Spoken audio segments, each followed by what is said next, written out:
Hey family, it's your girl Wisdom, and we are back with another episode. On this episode, we are discussing how to work through your depression as an artist. I have been gone for a little minute, which I know I owe you guys at least like 5 episodes at this point, but I feel like this was the perfect time to discuss number one, the reason why I've been gone, but also two, to answer this question for those of you that are going through a pinnacle time right now where you don't feel motivated to either create, or you don't know how to transmute those depressive emotions or unsettling and uncertain emotions into artwork. So I got y'all with that.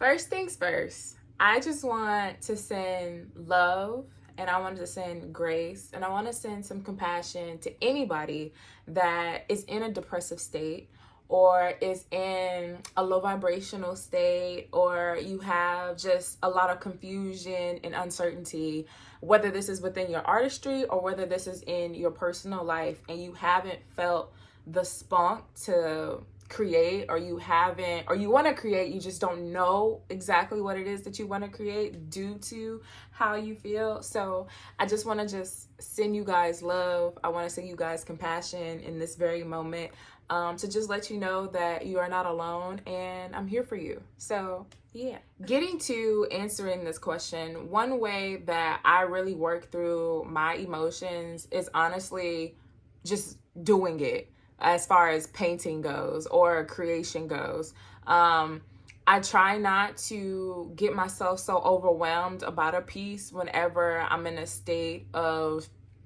trying to flow through what it is I'm trying to flow through at the moment. My greatest example is what I just went through the past month and a half. Within the last 2 years since my grandfather's passing, each year I know that my energy is gonna be off. So in a way, I prepare myself for it. So matters if this is in my career and I have like events, or this is in my personal life as an artist, I always prepare myself, just because, you know, his passing is still hard for me. And that is something that I make sure I take the time to be soft and graceful with myself during that period, and not trying to do too many things all at once or overexert myself all at once.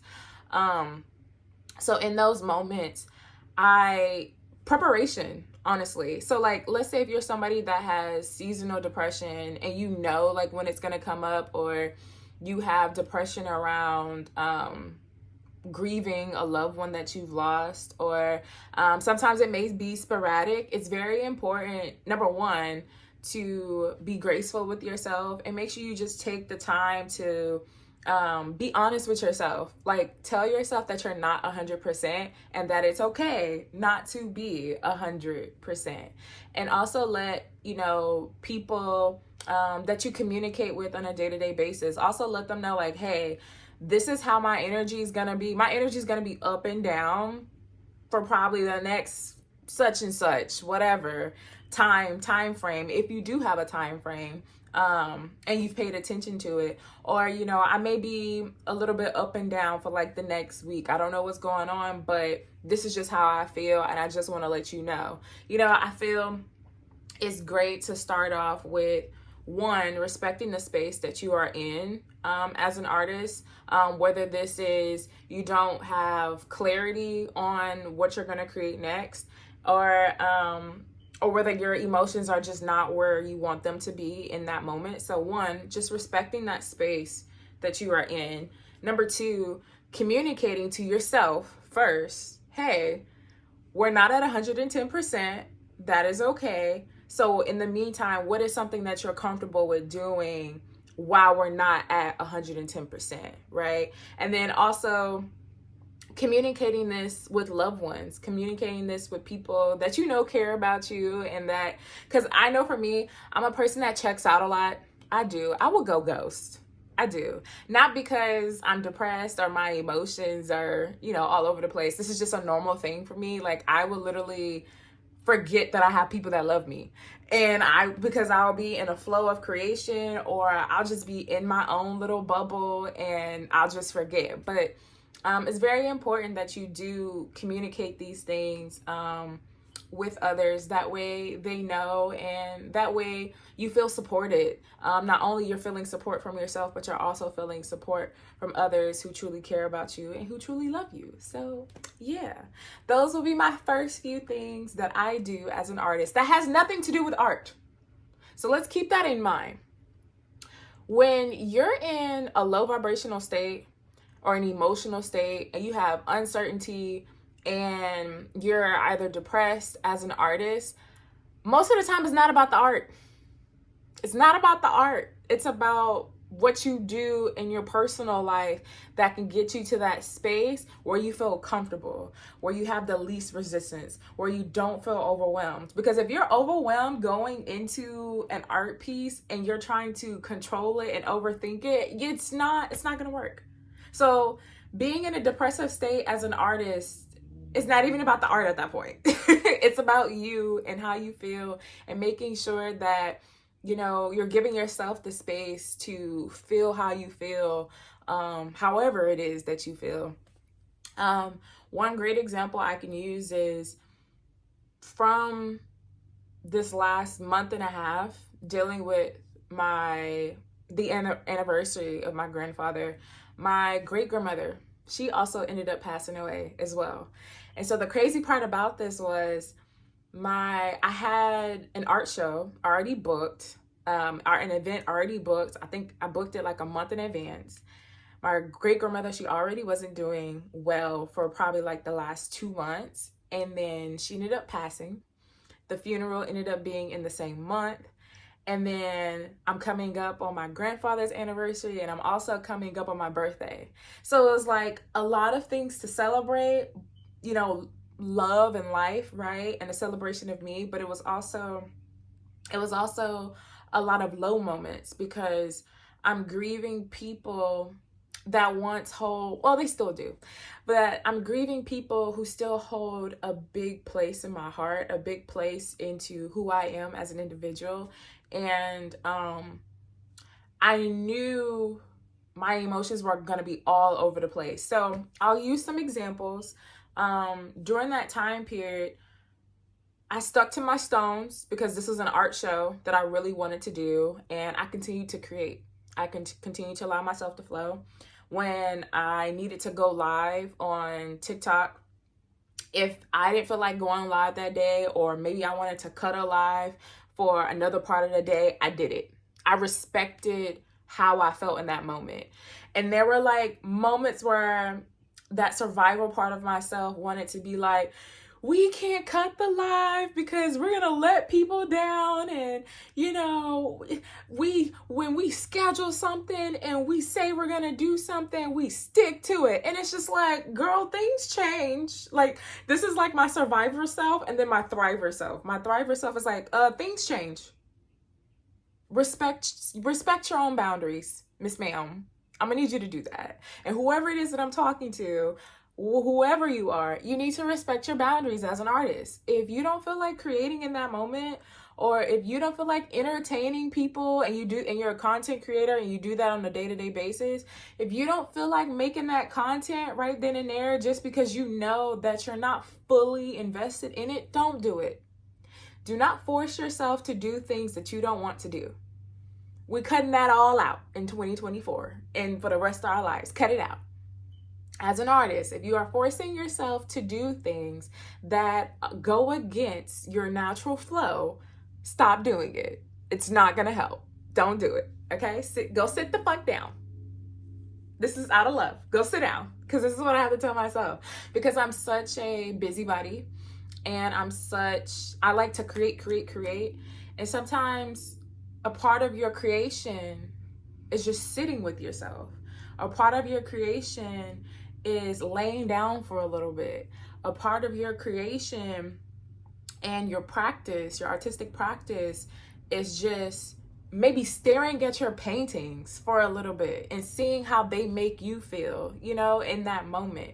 So I would definitely use these as tips and guides if you are feeling in that low state right now and you're trying to move yourself through your artwork, okay? We talked about personal ways to respect your own boundaries and ways where it does not involve art, but let's talk about how we get back into our art. So I'll use myself as an example, right?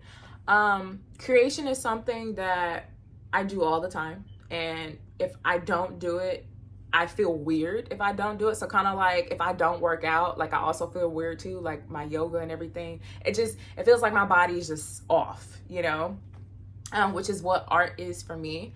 So when I had my moments of I maybe cried. I did have this moment, so I'll be honest. I cried for like 2 hours straight listening to music when I was thinking about my grandfather and I was thinking about my great grandmother. And then I had a moment where I was like, okay, well, what are we gonna do? What are we gonna do about these tears? Like, where are we gonna go? And I was like, I'm gonna draw, and I make sure my phone was on do not disturb, and I just painted. And I actually am just going to show you guys some of the pieces that I painted because I feel called to do so. They're not finished by any means, but these are just the pieces that I created in the midst of just pain, in the midst of grief.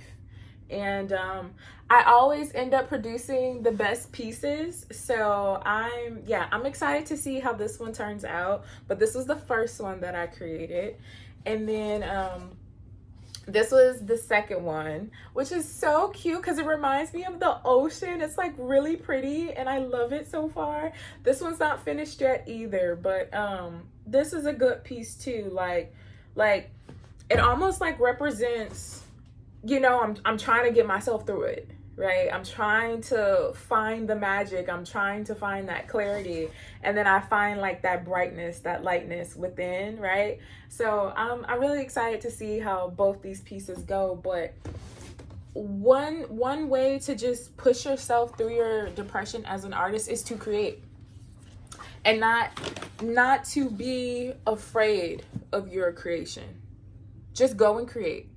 If you find yourself just wanting to throw paint and you want to get a little aggressive with it, or maybe you are a digital artist, or maybe you're a dancer, whatever it is, go create.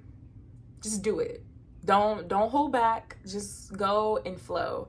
And maybe you just need an hour of flow, or maybe it's an hour a day. Don't try to fixate on a schedule or anything like that. But if you feel a call to it intuitively, just go and flow and create. And that's usually how I get it out. I cry for 2 hours and then I go paint. Crying for 2 hours like a little crazy lady, and then I go paint. And it makes my life like 10 times better. And I feel lighter. I feel I have a breath of fresh air. And yeah, that's all I can say about that. I know specifically my supporters were asking, and pertaining to this question, they were asking, if I don't feel I'm in the mood to create, like what is something that I can do as an artist? And it's just be still. The safest thing to do when you don't know what to do is to do nothing at all. And not nothing like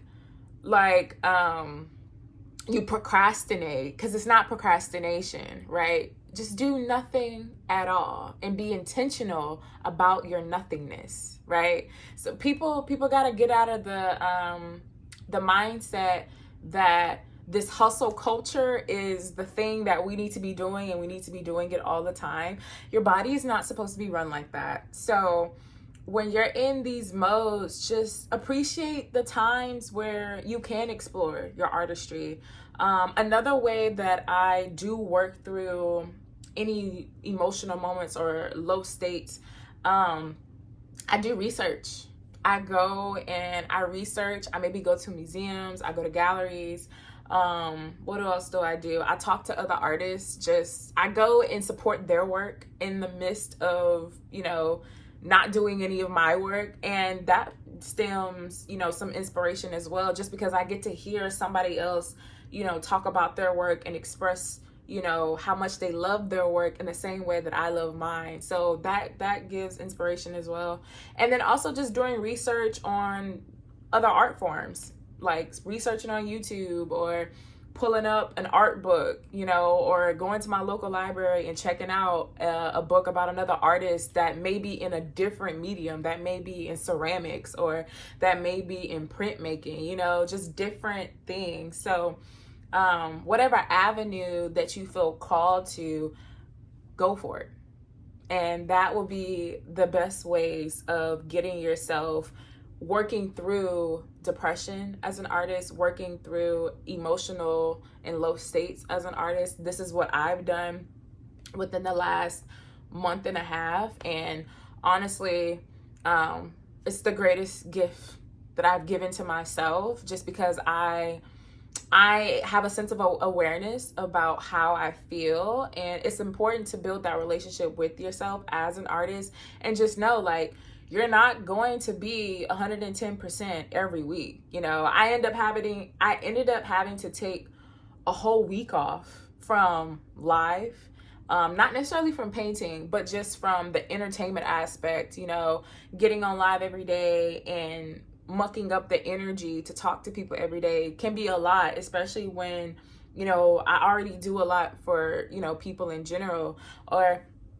even coming up here on YouTube and, you know, I'm having to talk and I'm having to explain, and I'm making sure that whatever I am saying is being communicated in the best way. You know, that takes energy from me too. So it's kind of like delegating where my energy needs to be, where I want to put it to be, and where I can take some of my energy back and muster that up for myself, and then I can use it for later. So yeah, I hope this video answered your questions, and I hope it was helpful. So if it was, make sure y'all leave a comment, make sure y'all like the video, and make sure y'all subscribe.